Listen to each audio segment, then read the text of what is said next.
recap of day one, if you were not here, we set the tone by talking about mindset. And then we also talked about 4 different variations of therapeutic services for expansion. So we covered therapeutic groups and community organizations, but also those can be done in your private practice. We talked about doing staff trainings in the community. What do online public, like on Zoom, psychoeducational workshops look like, and how they can lead into potential other opportunities. And we also talked about in-person workshops and how that energy feels different for the participants and all the considerations that go along with that. So let's go ahead and get started. Now, today, if you're taking notes, you want to write down on your paper, active streams of income. Active streams of income. Okay, active.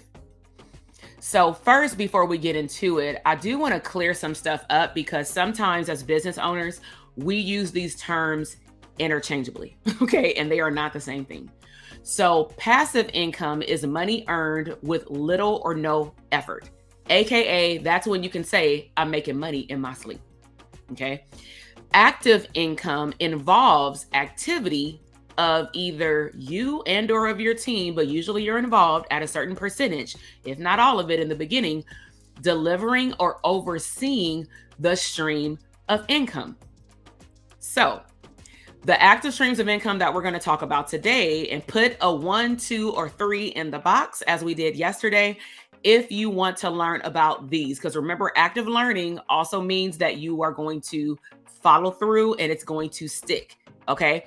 So if you're interested in VIP days, that's when someone is with you for a long period of time. That can be therapeutic services, that can be coaching services. But bottom line is somebody is with you for 90 minutes, for 2 hours, for a whole day. They're with you for 2 days. Those are also what one of my mastermind students calls hyper intensive sessions. It is hyper intensive, but maybe somebody doesn't want to do therapy for a year. They don't want to do therapy for 6 months. They want to just, get it off their system, but you have to be prepared to be able to sit there with them for that length of time. Number 2 is memberships. Maybe you want to create a membership site. So I do want to tell you too, we do have some bonus podcasts being dropped at the end of this month into April and into May. And I've interviewed certain students in our mastermind programs or alumni that actually will talk about a lot of these topics. Like these 3, we have interviews and they are good. You definitely do not want to miss it because it's not on this bootcamp. And those will be on the audio podcast only. Actually, we're going to drip the video too. Number 3 is we're going to talk about coaching programs, and we're going to talk about the differences between group and one-on-one coaching. So we have a good amount of ones. We got people who are interested in all 3. So if you're interested in all 3, like I said yesterday, open ears is great today. Don't leave this boot camp, even if some of them are already in play, and execute all 3 that are new streams of income for you at the same time.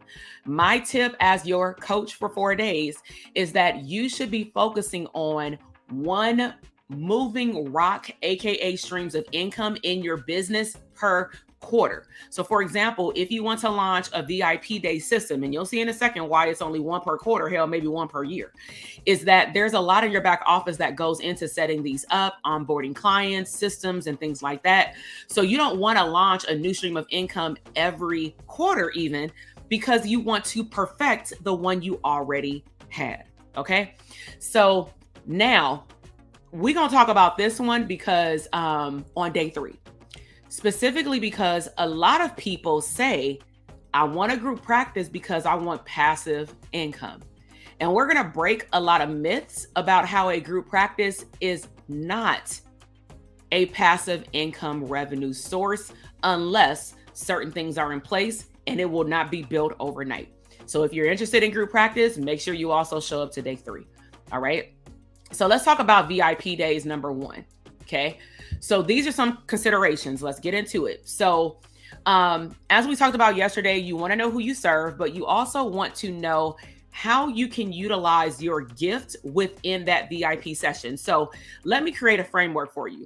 A VIP session in coaching, but it can look the same way for therapy, just change the language, is I can take one of my clients, let's just say in our Dope Therapist Academy, like manifest a profitable private practice program. That's our private practice solo private practice program. So let's just say if I said, oh, I have time in March, April, and May. And I have 5 VIP sessions available.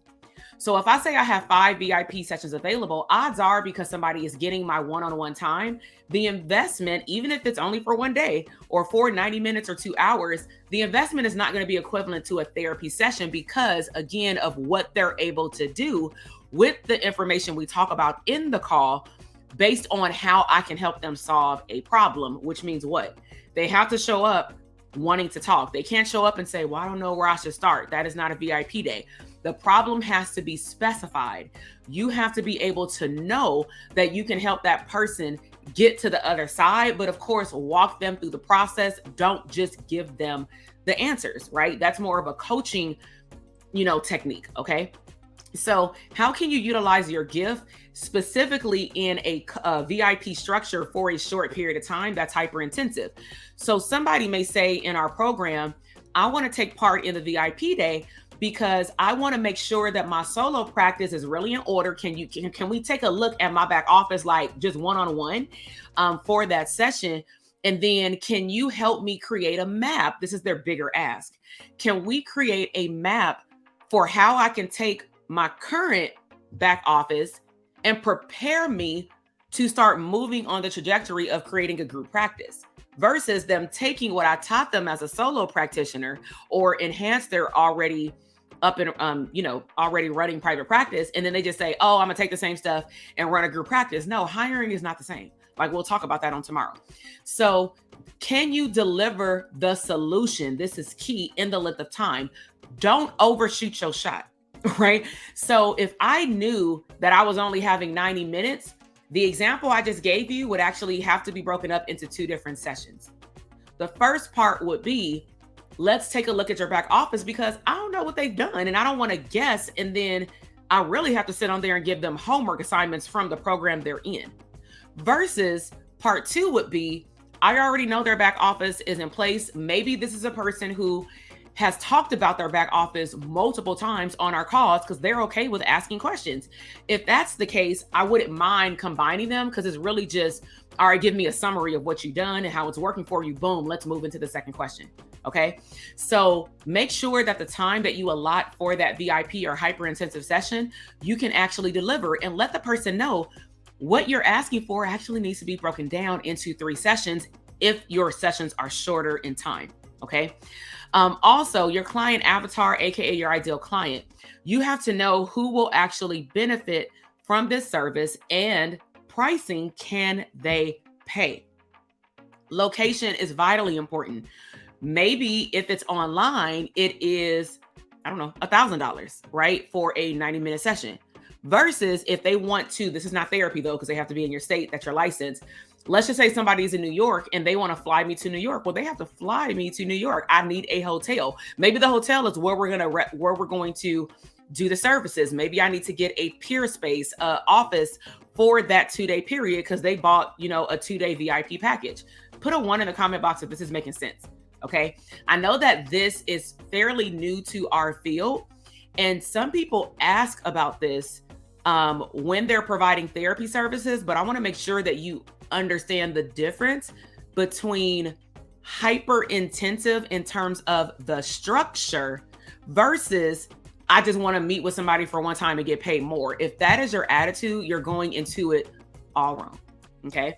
So systems, VIP systems typically involve some type of launch style. So at the conference, for example, we teach people how to launch a product with specific steps based on their stream of income. So like we'll have people sit at certain tables at the conference, and then I'm going to break down and give them handouts. Like if you have this stream of income, these are sample launches that you can do, but I'm going to talk about them from the stage and then mastermind with each other and ask your questions, right? So you may want to launch via your email list if you have one or text list. You can launch on your social media and talk in the DM. You can launch by being on platforms, being on people's podcasts if they let you, and then you talk about your offer. But bottom line is launching has multiple stages that takes someone from understanding what products and services you offer to then either getting them on a call, getting them on a Zoom, getting them on a webinar. It's so many ways you can launch. You can do a challenge. It's various ways, but you have to be aligned with what your launch style is.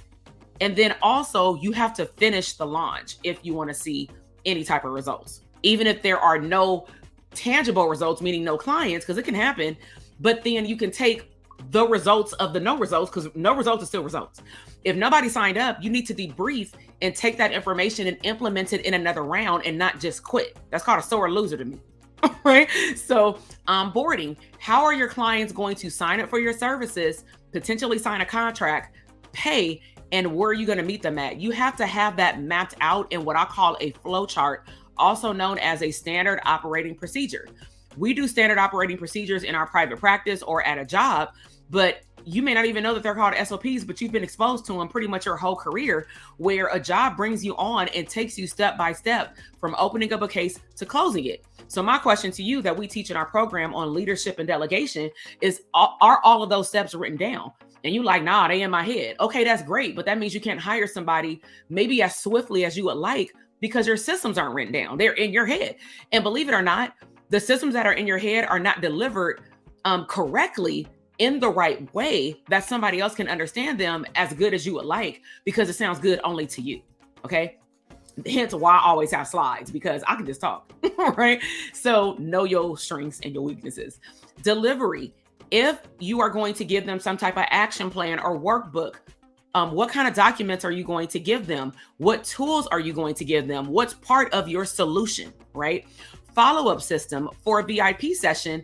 There should be some type of follow-up, whether it be they just email you their results, they fill out a form, they give you a testimonial video. But do you want that to be via email, on Zoom? Are there Google Forms?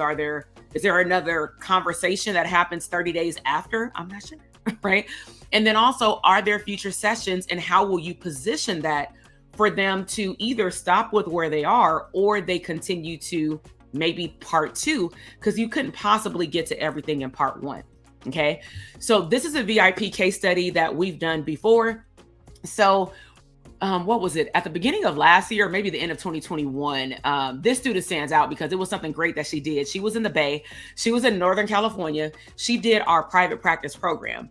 Now, at that time, I had flexibility to offer I think 5 or 10 slots per cohort, but it was an additional investment that students can pay for to get me one-on-one, because students couldn't get me one-on-one or get my Voxer and me coach them through Voxer unless they were in my mastermind, right? So this student invested in a session with me for 90 minutes via Zoom. I had her fill out a thorough questionnaire. I want you to follow the VIP system that I created. And she was a 1-year alumni, which meant that to me, if she was speaking up on the call, she was in a very good position to do what she wanted to do. Her goal was to go into actually the high school I did my practicum at, and she wanted to build I'll take that back. She was being considered, or she wanted to be considered to pitch her services and then them pay her through a contract through the school system. And she knew that I was very familiar with schools and just paperwork, right? And so I don't write grants, but I participated in grant writing activities. Okay. So I just want to say that because I can't help you write no grant. Okay. But grant is really following the instructions and giving them the information that they need. So she needed school system funding. Her goal was to go in there and create a program. So AKA, like my intro yesterday, I'm really good at program development. So in the VIP session, I provided her with onboarding forms, meaning I need to know what you want to do and what you've tried and what worked and what hasn't worked. If you coach with anyone else to help you with this, what have y'all done? What worked and what didn't work? Just like a therapy intake. Our VIP session was 90 minutes. I did have a follow-up process. So I had a 3-part process. It was the forms, it was the deliverability. But in the form, I was able to tell if I can even take on the problem, right? So you don't want to just get paid and be like, oh, I can't help you. That's not good. We also had a follow-up process, but it was via email. So my follow-up process was I sent her a list of things she needed to do, like a recap. I gave her access to her Zoom video where I said, download it. You can have access to it for 30 days, download it to your computer. And then I told her in 30 days, this is more her accountability. I'm not going to chase you. And that to me is me working with professionals, right? So I told her when you are done, because she was doing more of a formulation of writing, it can be personalized. I wanted to see the work that she had done before she submits it to the school. So I said, within 7 days, because we have a 30-day follow-up process, I want you to send me the documents based on what you've written. And within our conversation, I also shared some stuff that I've done with nonprofits in terms of like pitching my services. So she sent me the follow-up. I reviewed it. I said, kind of like a professor, I put it in Google. I was marking it up, like, take this out, add this, boom, boom, boom, use Grammarly for this, all these things. Sent it back, boom, she got the funding. Put it too in the comment box if you think that's fire, right? Is the VIP session set up like life coaching session? So this is the thing. Life coaching has no structure because there are different schools that teach to coaching. People can get certified. People can roll out of the bed today and say that they're a life coach. So everybody, to me, just like therapy, technically, we utilize certain theoretical orientations or evidence-based practices, but then we will choose how we want to deliver the services. So I'm giving you examples. If you coached with me in one of our programs, I would give you examples, but you have to do what aligns with you. Okay. And that's the thing too. Let me just say this. Don't be in a rush to just add coaching to your business. You'll see why in a second. It is not our expertise, even though we probably do coaching all the time in our life and with our clients. But just quick disclaimer, because I have a podcast episode on it. Even though you're a great therapist, it doesn't make us a great coach. There are certain mechanisms and strategies of how you have to show up as a coach, right? And they overlap with being a therapist. However, please know that the general public sees you as a therapist. So my disclaimer to you, to be ethically appropriate, is if somebody came to you and they said, oh, I see that you do coaching, but I also see that you're a therapist. Or they just say, I want you for coaching. If you do the intake and you clearly know that they need therapy, let's be clear, you should refer them to therapy. Now you can say you have to choose, and you may have them choose and they say, oh, well, I want you as a coach. So then we have to do no harm. If you know that they have baggage, that's why they need to go to therapy. Then what is the difference between therapy and coaching? Therapy is getting somebody to a functional state. It is not to see them throughout their whole life. They can do booster sessions, but nobody's going to be at 100%. Look at the old school GAF, DSM-4, TR, GAF, GAF, Global Assessment Functioning, 0 through 100. What was our goal when we were in training? To get them to 70 and above. 70 is a C. Life coaching to me is 71 to 100. Now that we got the baggage out the way, now let's focus on the future. So I want you to be clear, not to confuse people about what your role is, as we talked about, as a trainer, facilitator versus a therapist. Because if somebody starts showing a therapeutic symptomology and you like, oh, we just life coaching it, are you really doing harm here? Or do you need to pause coaching and refer them to a therapist? And should you be their therapist? Hell no. You already have another type of relationship with them. How would a VIP day look for therapy? The exact same. So, thank you. So you would do it the same way. Okay. You would take them through a consultation. This is a DTA student. So we would take them through a consultation. You would do your consultation just like you would do therapy, but whatever your specialty is for that coaching, you would make sure that their presented problem aligns with the problems that you solve in that niche. Like, for example, Melissa, I know the person who just asked that question, she serves couples, but couples is a wide range of a situation, right? So if a couple comes to you and they actually appear more as needing parenting tips, and let's just say Melissa's like, I don't really do parenting. I don't actually really like talking about parenting, even though it comes up in couples, they're looking for parenting strategies. And she would rather do like, what is your love language type conversations, right? So Melissa may say, I'm not the best match for you because my VIP services that you currently have don't offer that. But it will be the same thing. You do the VIP session or sessions. Your sessions could be a package of 5 sessions for 2 hours each, for 4 hours each. It's totally up to you. Just make sure that if you sit in that room, that you can sit with them for that time. Okay.